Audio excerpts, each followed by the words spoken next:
Bonjour et bienvenue chez Stupide Action. Si vous aimez les chiens de traîneau, les réunions et les maladies graves, j'ai LE film d'action de l'été pour vous. Bon, ok, j'arrête le mauvais esprit. La saga Mission Impossible vient de s'achever en grande pompe et disons que tout ne s'est pas passé exactement comme prévu.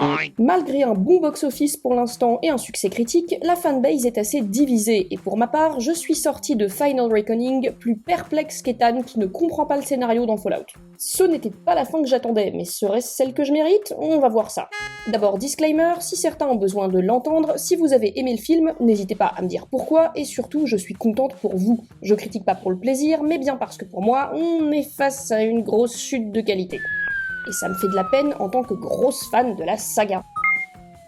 Pour commencer, revenons en arrière, pour comprendre comment on en est arrivé là. Pour tout saisir, il faut repartir en 2018. Mission Impossible Fallout, le 6e épisode, a été un triomphe. Celui qui a gagné le plus de la saga et un succès acclamé de façon plutôt unanime par la critique, les fans et le public. À cette époque, rien n'arrête un Tom Cruise qui court, même pas les masques ou un virus mondial. La preuve, en 2022, Top Gun Maverick ramène les foules au cinéma, porté encore une fois par le duo Tom Cruise et Christopher McQuarrie, le film est un carton. Et nos copains sont sur le toit du monde grâce à une formule simple. Des cascades à couper le souffle, vraiment réalisées par un crash test dummy professionnel, auquel vous pouvez ajouter des scénarios plus modulables qu'un meuble Ikea et qui sont souvent changés en cours de route, mais qui offrent quand même des histoires prenantes. Bah nickel, qu'est-ce qui pourrait mal se passer alors ? Eh bien, la création du 7e film, Dead Reckoning, s'avérera plus compliquée que prévu. La saga Mission Impossible était au départ censée s'achever avec un final en 2 parties, seulement la production sera assez tourmentée en raison de masques, gestes barrières et autres centaines de milliers de morts qui ont fait exploser le budget, puisque l'équipe a été payée durant la pandémie. Rajoutez à ça la grève des acteurs et scénaristes hollywoodiens, et Dead Reckoning aura donc eu un début de vie un peu compliqué. Mais qu'importe, quand le film sort en juillet 2023, c'est le carton assuré. Ah bah non, léger dérapage. Sans être un bide, il aura du mal à générer des profits. Certes, ses coûts gargantuesques ont certainement joué, mais on peut aussi citer le fait qu'il n'ait pas bénéficié du même bouche à oreille fantastique que Fallout, malgré des critiques solides. Et puis, partie 1 oblige, pas mal de spectateurs ont préféré attendre le streaming pour voir le début de la fin. Au sein de la fanbase, Dead Reckoning a reçu un accueil un peu plus tiède que son prédécesseur, en raison de choix scénaristiques discutables, de dialogues jugés trop lourds et bourrés d'exposition, et de retcon en abondance. La retcon, c'est le fait de changer rétroactivement des faits établis. Ici, en clair, de faire des membres de l'IMF d'anciens criminels. Alors que sérieusement, regardez Simon Pegg dans le 3e film. Il est si choupi-choupi. Vous croyez vraiment que Benji aurait pu faire du mal à quelqu'un ? Mais revenons à notre absence de carton. En 2023 donc, c'est panique à bord dans l'équipe de production, et le studio Paramount fait un peu la gueule.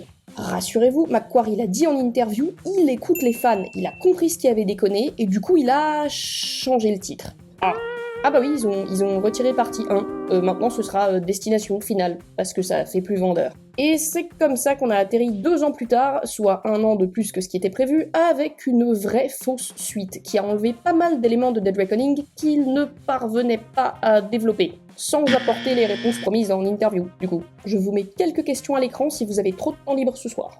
Oui, voir les 2 films à la suite, c'est un peu comme essayer de reconstituer un puzzle avec 2 bouts de puzzle différents. Ça rentre pas. Et ça rentre d'autant moins pour moi que Final Reckoning a un gros défaut. Il s'acharne à détruire l'équipe que la saga avait passé 6 films et demi à mettre en place. Chacun ses passe-temps. Mission Impossible a toujours été une saga d'équipe, on le dit et on le répète, mais l'IMF c'est un peu l'anti-James Bond. Ici, pas d'agent solitaire qui gère tout seul, mais plutôt un groupe qui gère tant bien que mal. Certes, on a toujours eu une figure de proue. Quand la série télé passait sur petit écran, c'était Jim Phelps, et il y a bientôt 30 ans, Ethan Hunt a pris le relais. Mais dès le premier film, Ving Rhames l'a rejoint un hacker beaucoup trop classe. Et puis Simon Pegg est arrivé 2 métrages plus tard, et ça fait bientôt 20 ans qu'on voit Benji transpirer derrière son ordi ou sur le terrain. En pur plaisir. Allez, j'ose même insinuer que la renaissance de la saga avec Protocol Phantom est en partie liée à une équipe des plus attachantes. Depuis 1996, on a eu le droit à plein de figures marquantes, même quand elles ne sont apparues que dans un seul film. Et toutes avaient des personnalités assez distinctes pour qu'on évite de les confondre. Les films Mission Impossible géraient globalement bien leur casting élargi jusqu'à Dead Reckoning. Ouais, là, on a eu droit à tellement d'introductions de personnages qu'on aurait pu faire un match de foot, mais pas un bon film. Bah oui, le problème c'est que le temps à l'écran n'est pas extensible, et donc quand on a beaucoup de persos, soit certains sont destinés à être des ombres en arrière-plan, et ça passe, soit on essaye de leur donner de la profondeur, et là ça se complique. Je m'étais déjà plainte en vidéo que Dead Reckoning avait un casting trop fourni, mais Final Reckoning a réglé le problème en abandonnant une partie des personnages sans leur offrir aucune conclusion, et en les remplaçant par d'autres.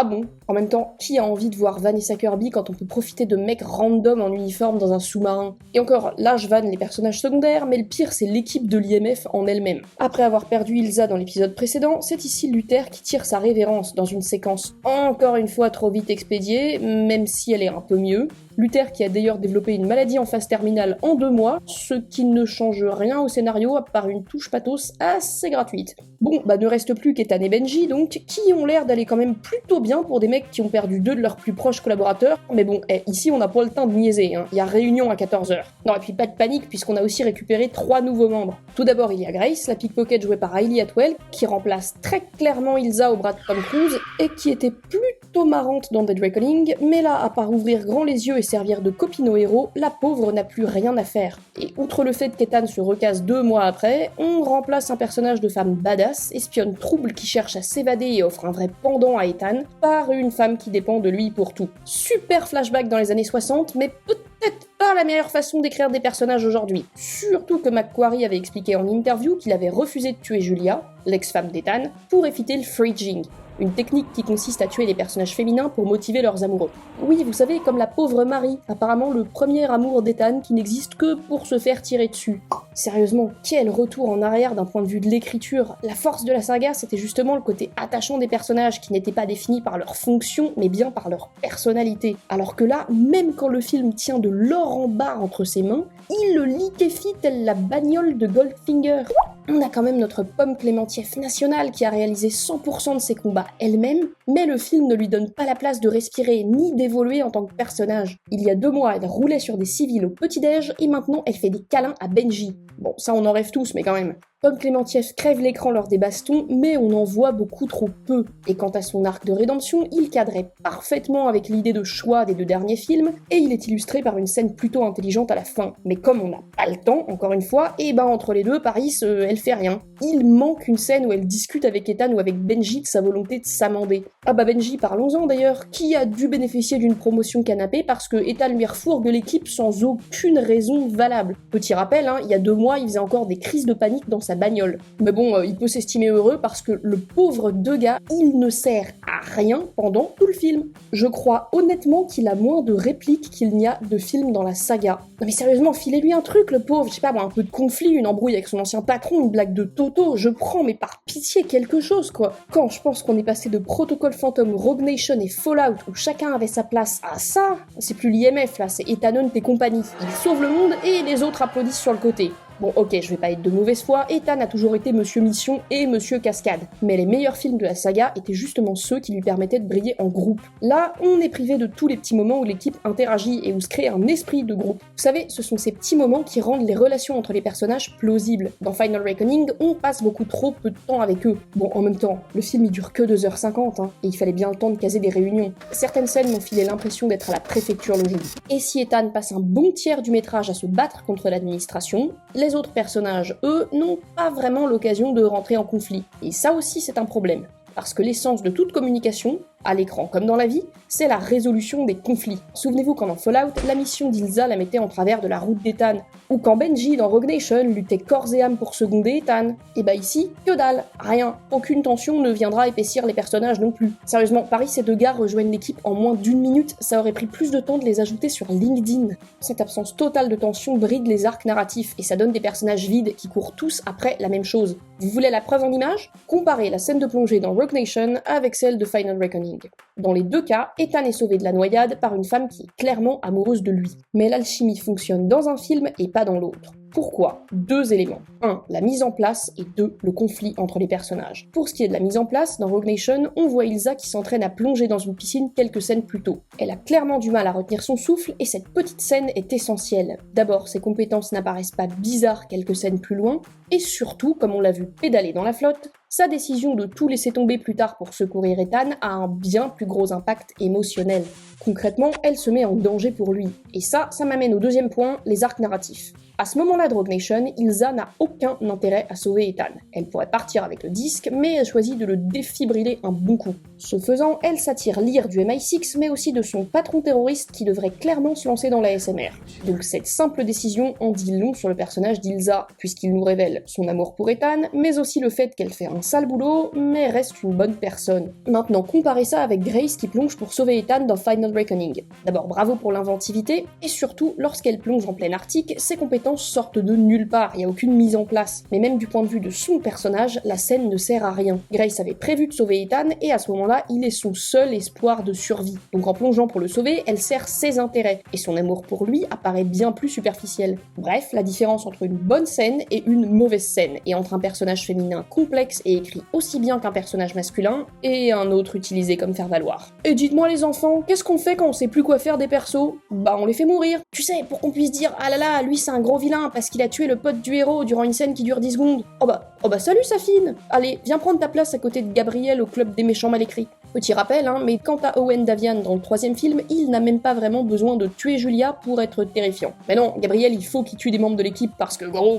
c'est un gros méchant. Pauvre Esai Morales d'ailleurs, qui fait ce qu'il peut avec un script très inconsistant. Et pour le coup, je dois dire que sa fin est super drôle. Enfin, ça sauve pas vraiment les meubles, puisque Gabriel n'a presque aucun échange avec Ethan dans le film, il est quasiment absent de la moitié de l'intrigue, il apparaît qu'au début et à la fin. Ma théorie préférée du coup, c'est que vu sa dégaine et son attitude, pendant son absence, il devait être en train de draguer des mères divorcées dans des bars à vin sans sulfite. D'ailleurs, ça doit être à cause du vin sans sulfite si quand il se retrouve en face de son ex-femme de main qu'il a quand même essayé de tuer 2 mois avant, il n'échange même pas un regard. Pareil pour Degas qui a quand même trahi son ancien patron, mais il y a Tom Cruise en slip, d'accord, donc on a des priorités. Vous l'aurez compris, ici les interactions entre les personnages sont purement fonctionnelles et on a beaucoup moins l'impression qu'il pourrait exister en vrai. Vous voulez un bon contre-exemple? Dans Rogue Nation, quand Benji est attaché à une bombe et qu'Ethan lui met la main sur l'épaule, c'est un geste tout simple qui illustre la profondeur de leur amitié. Ce geste, vous ne l'avez peut-être même pas remarqué consciemment au premier visionnage, mais il existe en toile de fond et il rend le film immersif. Plus immersif qu'une scène de plongée. Oui, parce que parlons-en des cascades. On a grosso modo 2 grosses scènes d'action dans Final Reckoning. Une scène où Ethan plonge dans un sous-marin échoué avec un changement de cadre qui est totalement incroyable, faut être honnête.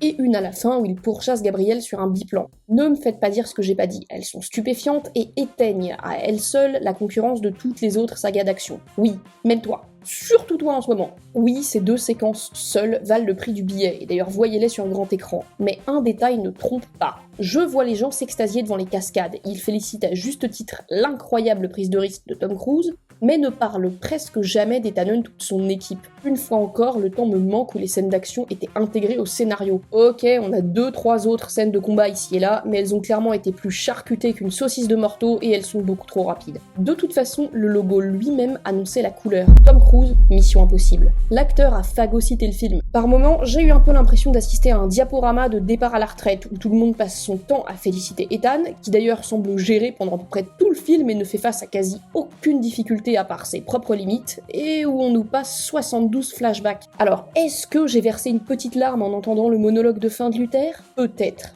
Mais là quand même, à la 8e connexion forcée, le constat était amer. On est face au syndrome Spectre, obsédé à l'idée de connecter des fils de la saga qui allaient très bien tout seul pour créer une tapisserie d'enjeux, mais qui oublie que quand un script est bien écrit, on n'a pas besoin de forcer les choses. Enfin, ça c'est quand on passe pas la première heure en salle de réunion, Ah bah ça au moins c'est réaliste, on se fait chier comme en vrai. Ouais, le film n'est pas aidé par une structure et un découpage assez aléatoires avec une première heure beaucoup trop lente et parfois par contre des scènes bien trop rapides, dont certaines transitions qui m'ont fait poser des questions sur l'état actuel d'Eddie Hamilton. Sérieusement, c'est le monteur de Top Gun Maverick et Fallout. Ou alors, l'entité a encore une fois fait des siennes. Au bout d'1 heure de film, j'avais un peu l'impression de faire la queue pour pouvoir m'amuser. Et même la séquence de sous-marin, si elle est très impressionnante au début, ensuite manque de rythme. Et ça, les gars, c'est impardonnable. Je veux dire, depuis quand tout est aussi sérieux? Y a même plus le thème de Mission Impossible. Je dois le chanter moi-même? Je souscris plutôt à l'idée d'un final doux amer. Sur le papier, c'était la promesse d'une belle conclusion. Mais enlever le fun d'une saga d'action, ce n'est jamais une bonne idée. Vous savez ce qui est bien quand on écrit des vidéos ou des films?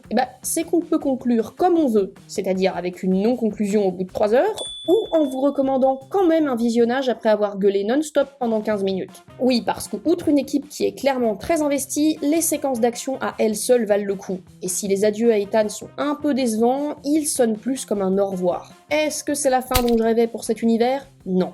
Mais est-ce qu'elle est généreuse quand même? Oui, alors allez le voir sur grand écran et dites-moi si je ne suis qu'une vieille aigrie en commentaire. Allez, bon grillage de neurones.